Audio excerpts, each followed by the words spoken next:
Hello दोस्तों, अब हम लोग इस वीडियो में पिछले वीडियो में हम लोग देखे थे कि कुछ डिफरेंसेस, कुछ वर्ड्स के बीच में क्या क्या डिफरेंसेस आ रहा है। जैसे कि हम लोग पहले देख लेते हैं। आज हम लोग यहाँ पर देखेंगे बाई और विथ। ठीक है, बाई और विथ। इससे पहले हम लोग देखे थे little, a little, the little, few, a few, the few, not a few, not a little.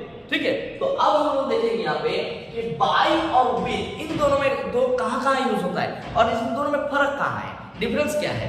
देखो, बाई का मतलब होता है कि जब तुम किसी, by means a particular agent, जब किसी पर्टिकुलर एजेंट को कहते हैं मतलब डूअर को, और विथ का मतलब होता है इंस्ट्रूमेंट। बाई का मतलब हो गया एजेंट एंड विथ का मतलब हो गया इंस्ट्रूमेंट। Is it clear? जैसे कि मान के चलो, अगर मैं कोई काम करता हूं, ठीक है, अगर मैं कोई काम कर रहा हूं तो इसका मतलब कौन काम कर रहा है, ना मैं काम कर रहा हूं, तो मैं डूअर हो गया। यहां पे मैं सब्जेक्ट प्रेडिकेट नहीं समझा रहा हूं, सब्जेक्ट नहीं समझ रहा हूं, मैं बता रहा हूं कि ये काम किसके द्वारा हुआ, ना बाय मी, ठीक, मेरे द्वारा हुआ। अगर मान के चलो किसी को अगर इस पेन से मैं लिख रहा हूं, ठीक है, मैं इस पेन से लिख रहा हूं, इस पेन से कौन लिख रहा है, मैं लिख रहा हूं, ठीक है, और किससे लिख रहा हूं, ना पेन से लिख रहा हूं, पेन से। तो ये जो पेन हो गया, ये हो गया इंस्ट्रूमेंट। ठीक है, तुम लोग जो सब्जी बना रहे हो, अगर उसमें सब्जी काटने के लिए जो चाकू का इस्तेमाल करते हो, तो अगर तुम कहोगे कि किससे काटा जा रहा है, ना विथ नाइफ, विथ नाइफ, ठीक है, लेकिन किसके द्वारा काटा जा रहा है, वो हो जाएगा बाई। तो बाई का मतलब हो गया तुम्हारा एजेंट और डूअर, जो काम को करता है, और विथ कब होगा, ना जिस चीज से वो काम को करता है वही हो गया विथ। तो यहाँ पे एग्जांपल देखो, the letter was written by me with my own hands। तो मैंने अपने हाथ से लिखा, यहाँ पे पेन की बात नहीं हुआ, अपने हाथ से लिखा। तो यहाँ पे my hands is the agent हो गया, sorry, my hand is the instrument। इस हाथ से ही मैंने यूज किया, हाथ से यूज करके लिखा हूँ, ठीक है, और लिखा कौन है, by me, मेरे द्वारा लिखा गया। तो यहाँ पे with me होगा नहीं, यहाँ पे by hands नहीं होगा, यहाँ पे किससे होगा, with my hands, या फिर with a knife। देखो, he cut the apple, he cut the apple, यहाँ पे कौन, ना he cut the apple with a knife। तो बाई, कुछ लोग कहते हैं क्या करते हैं ना, बाई ए नाइफ कर देता है, इसमें कर देता है बाई ए नाइफ, तो क्या हो जाएगा, वो ये रॉन्ग हो जाएगा, ठीक है, गलत। ये बाई ए नाइफ नहीं होता है, ये विथ ए नाइफ। किसी चीज के द्वारा जब काम को किया जाता है, मान के चलो पर्टिकुलर कोई चीज की यूज किया गया है, ठीक है, लड़ाई किस चीज से किया जाता है, ना तलवार से। तो इससे क्या होगा, he fight with his enemies, he fight with the enemies with his sword, ठीक है, he fought with his sword, वो लड़ रहा था किससे, ना अपने sword से। तो यहाँ पे इंस्ट्रूमेंट कौन सा है, ना इंस्ट्रूमेंट से पहले क्या लगेगा, with, और जो काम को कर रहे उससे पहले क्या लगेगा, by। तो चलो ये हमारा आशा करता हूं समझ में आ गया। अब हम लोग आते हैं एट एंड इन में। एट एंड इन, देखो ये बहुत जगह पे यूज होता है, ये टाइम पे भी यूज होता है, प्लेस पे भी यूज होता है। एट एंड इन वो दोनों प्रीपोजिशन में भी आता है, थोड़ा बहुत प्रीपोजिशन में भी आ जाता है। तो देखो यहाँ पे एट और इन जो, इनमें फर्क क्या है, इनमें फर्क बस बहुत थोड़ा सा फर्क है, सिंपल सा, मतलब कह सकते हो, ये बहुत टाइम के लिए भी यूज होता है और प्लेस के लिए भी यूज होता है। अब टाइम के लिए कहाँ यूज होता है, टाइम के लिए तब यूज होता है जब ये एट जो है, एट क्या होता है ना, कम समय के लिए यूज होता है, कम समय। जैसे मान के चलो at 3 o'clock our class starts at 3 o'clock। तो इसका मतलब क्या हो गया, आवर क्लास, हम लोगों का क्लास जो है 3 बजे शुरू होगा। तो इसका मतलब एक पॉइंट ऑफ टाइम, पर्टिकुलर एक पॉइंट ऑफ टाइम, इससे क्या हो सकता है, एक point of time, point of time. और इन जो है, इन पर्टिकुलर टाइम नहीं बताता है। मान के चलो बोला जा रहा है इन द मॉर्निंग, व्हेन, मान के चलो पूछा जा रहा है कि when the market will run, ना market will run on in the evening और इन द मॉर्निंग। तो मार्केट कब लगेगा, ना इन द इवनिंग में लगेगा। तो इससे ये बताओ, इवनिंग क्या तुम्हारे लिए बैठा हुआ है कि 5 बजे इवनिंग है, या फिर 6 बजे इवनिंग है, या 7 बजे इवनिंग है। इवनिंग एक लंबा टाइम है, एक आइडिया लगा लेते हैं हम लोग। अच्छा, morning, in the morning, walking in the morning is very good for health, ठीक। तो यहाँ पे बताओ, ये जो इन द मॉर्निंग हम लगाए हैं, इन ना लगा के एट मॉर्निंग क्यों नहीं किया, क्योंकि morning is not a small period of time, it's a large amount of time, ठीक है। तुम्हारे लिए, किसी के लिए 5 बजे मॉर्निंग होता है, किसी कोई पढ़ा रहता है, लेटर रहता है, तो उसके लिए 9 बजे मॉर्निंग होता है। 9 बजे मॉर्निंग नहीं है भाई, लेकिन फिर भी जो है एक जनरल हिसाब में माना जाता है कि मान लो चलो डॉन से लेके, लेकिन एट डॉन होता है। अगर बोला जाए भोर, तब क्या होगा, एट, क्योंकि ये पर्टिकुलर एक क्विक टाइम को बताया जा रहा है। तो एट डॉन, जब सुबह पहली रोशनी आता है पृथ्वी में, उसको डॉन बोला जाता है। जब पूरा चारों ओर आसमान एकदम रोशनी से भर जाता है तब डॉन नहीं होता है, तो एट डॉन है। लेकिन मॉर्निंग को इन द मॉर्निंग, क्योंकि 5 बजे से लेके लगभग मान के चलो 7 बजे तक तो मॉर्निंग ही है ना। किसी के लिए 4 बजे भी मॉर्निंग हो जाता है और किसी के लिए 7 बजे होता है, किसी के लिए तो 12 बजे भी नहीं होता है। ठीक है, ये लोग घुमक्कड़ है। देखो तो इन क्या हो गया, एट और इन में ये फर्क है।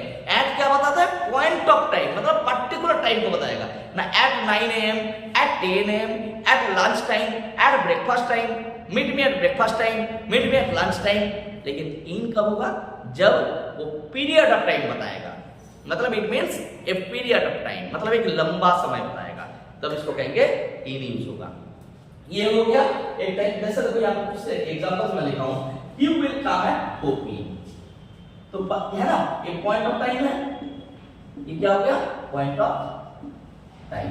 ठीक, दूसरा हो गया, we got up at dawn। देखो ये वाला लिखा हुआ है एट dawn, तो ना at dawn, he had breakfast at 8 o'clock।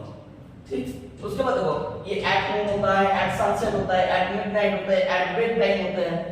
All these are पर एक पॉइंट ऑफ टाइम को बताया जा रहा है। ठीक है, ऐसा नहीं है ये एट बेड टाइम, मान के चलो लिमिट है कि एट बेड टाइम मतलब जब इस तरह सोने जाएगा तब। इसका मतलब कोई 9 बजे सो जाता है, कोई 11 बजे सोता है। ठीक है, लेकिन कभी कभी एट नाइट भी होता है, इन द नाइट से ज्यादा एट नाइट सुनने में अच्छा लगता है। कुछ चीजें सुनने की वजह से भी आजकल के यूजेस हो रहे हैं। ठीक है, जैसे वो कई सारी चीजें जो लोगों के इस्तेमाल की वजह से भी ओमिट हो गया, जैसे आई चल।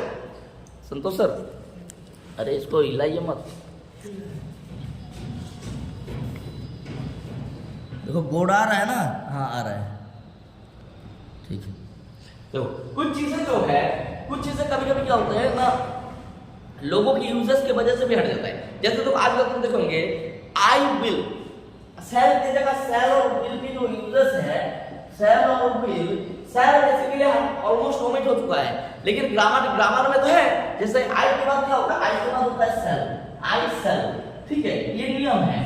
लेकिन विल कब होता है, जब वो डिटर्मिनेशन में जाता है। जैसे आई शैल किल यू, मतलब मैं तुमको मार दूंगा, ये तो एक नॉर्मल बात, भविष्य में चेंज भी हो सकता है। लेकिन आई विल किल यू, इसका मतलब एकदम 100% मारूंगा तुमको।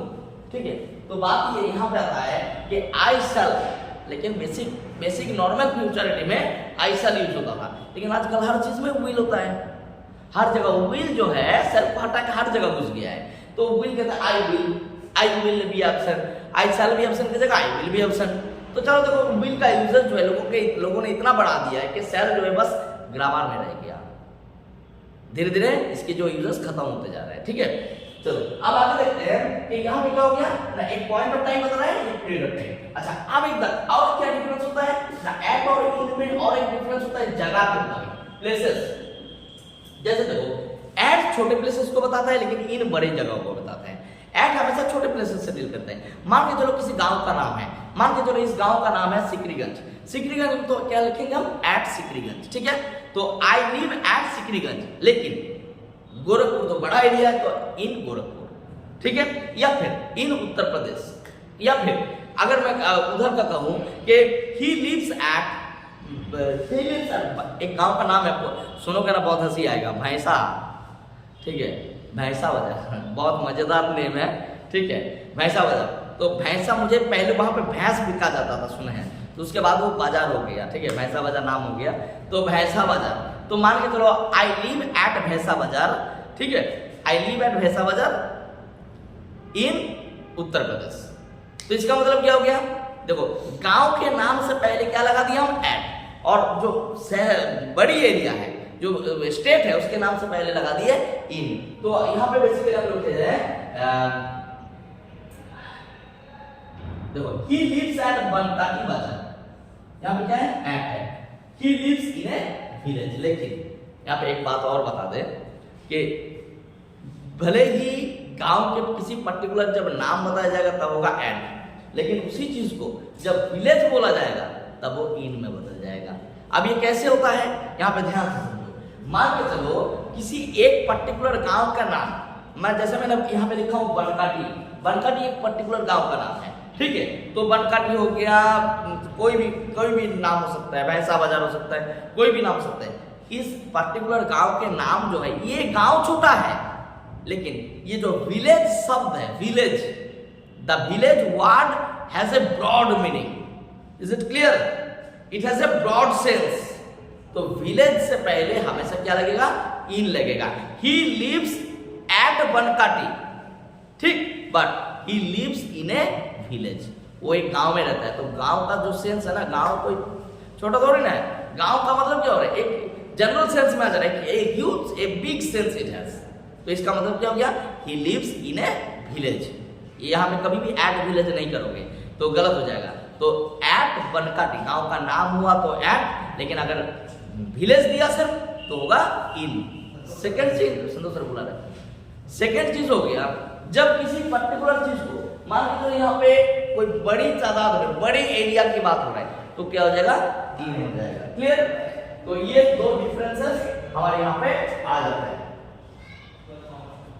चलो आगे हम लोग देखेंगे कि बाकी सब जैसे इन और इनटू कहां होता है। In and into,